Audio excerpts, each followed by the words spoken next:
Est-ce qu'au regard de tout ça, docteur Fokam, on peut conclure que nous avons échoué? Non. Je dis nous les Africains. Est-ce qu'on peut dire que nous avons échoué? Parce que on a beau regarder les choses dans tous les angles, moi, à part l'échec, je ne vois pas quel qualificatif on peut donner à nos actions. L'une des choses que je me fais l'avocat de tous les Africains, c'est d'accepter que l'échec existe. Parce qu'en réalité, il n'existe pas. Mais il existe seulement une seule fois dans votre vie. Et cette fois-là, c'est dans 2 ou 3 conditions. Première condition, il faut que que Dieu vous rappelle sans que vous ayez réalisé ce que vous voulez faire. La deuxième fois, c'est que durant toute votre vie, vous abandonnez ce que vous avez décidé de faire. Et c'est seulement à cette période qu'on parle de l'échec. Ça veut dire, en clair, lorsque vous avez loupé un pas, vous acceptez globalement que vous avez loupé ce pas-là, mais qu'il est votre grand maître. Et il est même votre maître plus que le jour où vous avez réussi. Parce que quand vous réussissez, il vous apprend très peu de choses. Mais quand vous échouez, il vous apprend beaucoup de choses, parmi lesquelles, au moins, j'ai échoué parce que j'ai cogné mon pied contre un mur. Et il vous apprend aussi comment, il vous oblige à regarder comment contourner le mur, n'est-ce pas? Et c'est ça la valeur de l'échec. Je sais aussi que tu peux parler comme tu peux. L'Occident nous a enseigné dans son éducation que l'échec est fatal. Et vous savez que dans la pratique, ce n'est pas vrai. Nous avons des gens qui ont fréquenté avec nous, qui, à l'épreuve de baccalauréat, ont échoué 2 fois. Et après ça, ils sont montés, même dans la vie plus que nous, n'est-ce pas? Hein? Ouais. Donc, ça veut dire que l'échec est un bon enseignant. Ce qu'on appelle l'échec, c'est-à-dire ce qui n'est pas l'échec, ce que j'appelle la non-réalisation d'un objectif à un moment donné.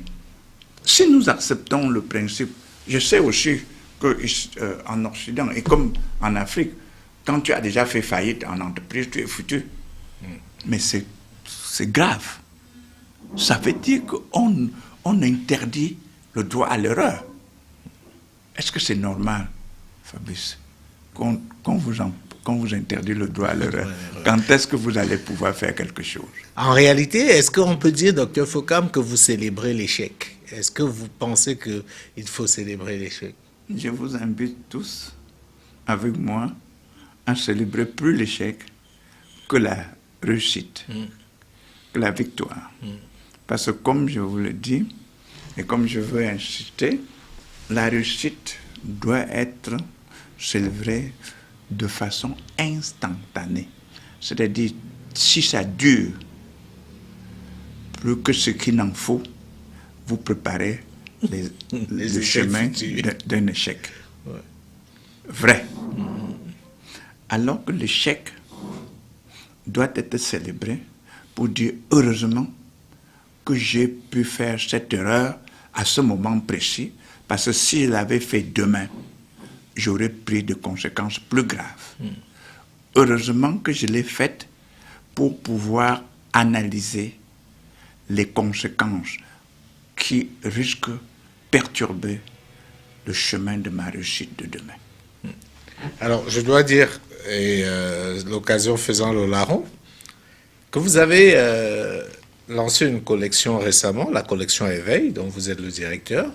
Vous essayez de sortir des petits livres de ce format-ci. Et ça, c'est le plus récent. L'échec, force motrice du succès. Et quand on vous écoute, moi qui ai pris la peine de parcourir un peu le livre, on comprend un certain nombre de choses. Mais une chose m'a frappé effectivement dans le livre, Dr Fokam, et je crois que je vous fais la remarque à chaque fois. Vous avez cité 10 profils, des gens qui ont échoué et qui, pour finir, ont atteint leur objectif. On ne sait pas si c'était leur objectif ultime. Mais parmi les 10 profils, on ne vous voit pas vous. Vous parlez très peu de vous. Est-ce à dire que vous n'avez jamais échoué? J'échoue tous les jours. Oui, parce que là, vous parlez d'Abraham Lincoln, vous parlez d'Amadou et Mariam, vous prenez l'exemple également de Samuel Eto'o, vous prenez un certain nombre de profils. Et moi, je m'attendais, vous qui avez le parcours qui est le vôtre, que vous parliez de vous et de vos échecs. Et puis, je me suis dit peut-être naïvement que bon, peut-être lui, il n'a jamais eu le bonheur de goûter à l'échec, peut-être. J'ai beaucoup échoué. D'abord, sachez que j'ai perdu mon père à l'âge de 1 mois. Mais ça ne dépendait pas de vous. Est-ce qu'on met ça comme un échec véritablement? Mais si, c'est un échec.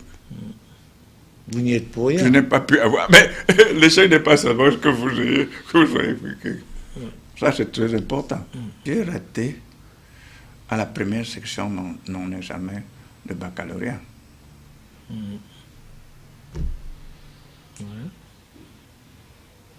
J'ai créé une entreprise qui n'a pas marché.